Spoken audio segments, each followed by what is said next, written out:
Get ready. Champions of the world.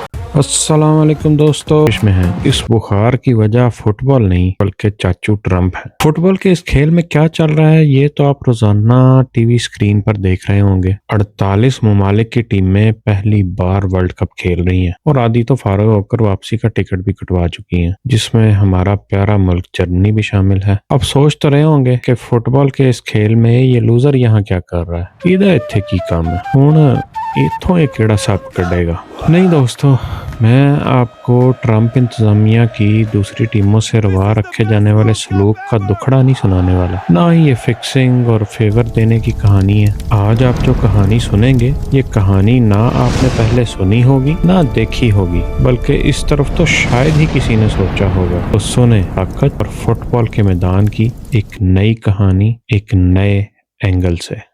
तो आज की कहानी में मैं आपको कहानी सुनाऊंगा राना रॉकेट की। तो ये राना रॉकेट कौन है, ज्यादा सस्पेंस नहीं डालते, चलें शुरू करते हैं। आपको क्या लगता है क्रिस्टियानो रोनाल्डो सिर्फ एक फुटबॉलर है? अगर आपका जवाब हाँ है तो शायद आप दुनिया की सबसे महंगी मार्केटिंग मुहिम का शिकार हो चुके हैं, क्योंकि आज की कहानी गोल्स, ट्रॉफियों, बालन डोर की नहीं है। आज की कहानी है अरबों डॉलर्स की, बादशाहों की, सदूर, और एक ऐसे खेल की जो फुटबॉल के मैदान से बहुत दूर खेला जा रहा है। और जब मैंने भी पहली बार ये सब जोड़ना शुरू किया और मैंने भी ये कहानी सुनी तो मुझे भी एहसास हुआ कि शायद रोनाल्डो सिर्फ एक खिलाड़ी नहीं बल्कि एक ऐसा ब्रांड है जिसे दुनिया के ताकतवर तरीन लोग अपने मकसद के लिए इस्तेमाल कर रहे हैं। आज हम इसी कहानी का पोस्टमार्टम करेंगे, और अगर आप रोनाल्डो के फैन हैं तो एम्बुलेंस का नंबर अभी से अपने पास रख लें, क्योंकि आज हम बात करेंगे एक ऐसे फुटबॉलर की जो कभी सिर्फ गोल करता था लेकिन अब बादशाहों,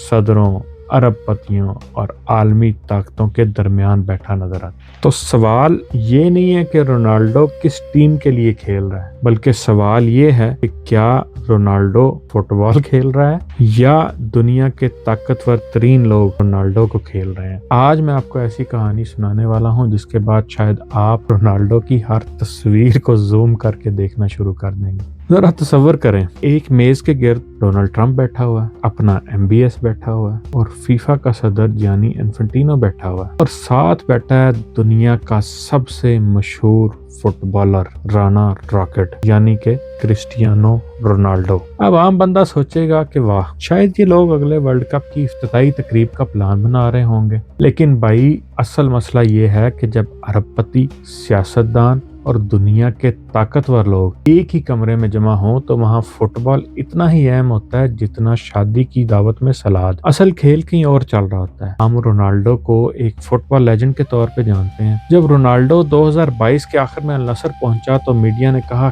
क्या जबरदस्त ट्रांसफर है, और सऊदी अरब ने कहा बिल्कुल यही तो हम चाहते थे, इसीलिए तो हमने $200 मिलियन एक साल का भाईजान को दिया। क्योंकि भाइयों ये सिर्फ एक फुटबॉल ट्रांसफर नहीं था, ये विजन 2030 नामी एक बहुत बड़े मंसूबे का हिस्सा था। सऊदी अरब ये बताना चाहता था कि हमें सिर्फ तेल के कुओं से ना पहचाना करो, अब हमारे पास फुटबॉल भी है, गोल्फ भी है, ई स्पोर्ट्स भी है और जल्दी हमारे पास वर्ल्ड कप भी है, और इस सारे शो का हीरो रोनाल्डो। ऐसा लगता है जैसे सऊदी हुकूमत ने कहा हो अगर दुनिया हमारी बात नहीं सुनती, क्या हुआ, दुनिया के सबसे पसंदीदा फुटबॉलर को ही हम माइक पकड़ा देते हैं। तनकीद करने वाले इसे स्पोर्ट्स वॉशिंग कहते हैं, यानी खेल के जरिए एक चमकदार तस्वीर बनाओ ताकि दुनिया असल सवाल पूछना ही भूल जाए और सच पूछे। जब कोई बंदा 200 मिलियन सालाना ले रहा हो तो फिर वो प्रेस कॉन्फ्रेंस में आके इनकलाब की बातें नहीं करता, वो ज्यादा से ज्यादा यही कहता है अल्हम्दुलिल्लाह यहाँ का मौसम बहुत अच्छा है। अब आते हैं उस हिस्से पर जहाँ यूट्यूब के कमेंट सेक्शन में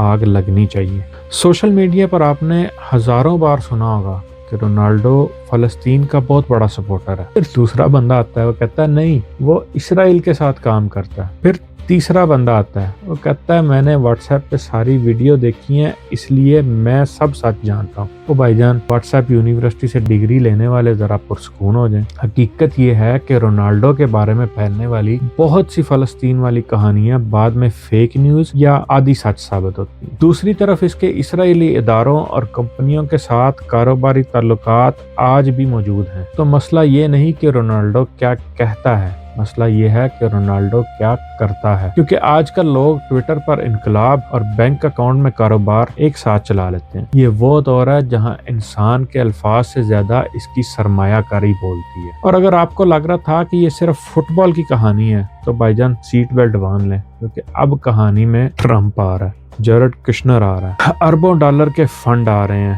مصنوعی ذہانت آ رہی ہے، اور ایسے سرمایہ کار آ رہے ہیں جن کے بارے میں عام آدمی صرف یوٹیوب کی ڈاکومنٹریوں میں سنتا ہے۔ اور سوال یہ ہے کہ یہ لوگ رونالڈو کے ساتھ کیا، یا دوسری طرح رونالڈو ان لوگوں کے ساتھ کیا کر رہا ہے؟ وہ تو فٹ بال کھیلتا ہے۔ جواب بہت آسان ہے، وہ صرف فٹ بالر نہیں رہا، وہ ایک عالمی برانڈ ہے، ایک سرمایہ کار ہے، ایک انفلوئنسر ہے۔ دنیا میں سب سے زیادہ فالوور انسٹاگرام پہ رونالڈو کے ہیں، اور بعض لوگوں کے نزدیک ایک سیاسی اثاثہ بھی ہے۔ آج اگر رونالڈو کسی ملک میں مسکرا دے، اگلے دن وہاں کی ٹورزم مہم کو لاکھوں ڈالر کا فائدہ ہو جاتا ہے۔ وہ کوکا کولا والی بات تو آپ کو یاد ہی ہوگی، اس کی مسکراہٹ سے تو ملکوں کے ملک سنور جاتے ہیں۔ بھائی ہماری مسکراہٹ سے تو گھر والے بھی متاثر نہیں ہوتے، اور ایک رونالڈو ہے جس کی مسکراہٹ پوری معیشت کو مارکیٹنگ پیکج دے دیتی ہے۔ اب ذرا رک کر سوچیں، ہم کیا کرتے ہیں؟ ہم میسی اور رونالڈو پر بحث کرتے رہتے ہیں، فین وار چل رہی ہوتی ہے، ایک دوسرے کو ٹرول کر رہے ہوتے ہیں، اور اس دوران اصل طاقتور لوگ اپنے منصوبے آگے بڑھا رہے ہوتے ہیں۔ ورلڈ کپ، سرمایہ کاری، علاقائی سیاست، معاشی اتحاد، یہ سب ایک بڑے کھیل کے حصے ہوتے ہیں، اور ہم اب بھی بحث کر رہے ہوتے ہیں کہ بالن ڈور کس کا تھا۔ یہ ویڈیو رونالڈو سے نفرت کے لیے نہیں ہے، اور نہ ہی کسی ایک ملک کو ولن بنانے کے لیے ہے، بلکہ یہ سمجھنے کے لیے ہے کہ آج کے دور میں کھیل، سیاست، کاروبار اور میڈیا یہ الگ الگ چیزیں نہیں رہی، یہ سب ایک دوسرے سے جڑے ہوئے ہیں۔ اور جب کوئی سپر سٹار آپ کو کچھ دکھا رہا ہو تو کبھی کبھی یہ بھی دیکھ لیا کریں کہ کیمرے کے پیچھے کون کھڑا ہے، کیونکہ اصل طاقت اکثر اس کے پاس نہیں ہوتی جو سٹیج پر کھڑا ہو، اصل طاقت اس کے پاس ہوتی ہے جو سٹیج بناتا ہے۔ سو دوستو، رونالڈو نے کتنے گول کرنے ہیں یہ سوال بھی اہم ہے، لیکن اس سے بھی زیادہ اہم سوال یہ ہے رونالڈو کے گول سے فائدہ کس کو ہو رہا ہے۔ میں ہوں لوزر، اور یہاں ہم صرف سکور بورڈ نہیں دیکھتے، ہم کھیل کے مالکان کو بھی پہچاننے کی کوشش کرتے ہیں۔ اللہ حافظ۔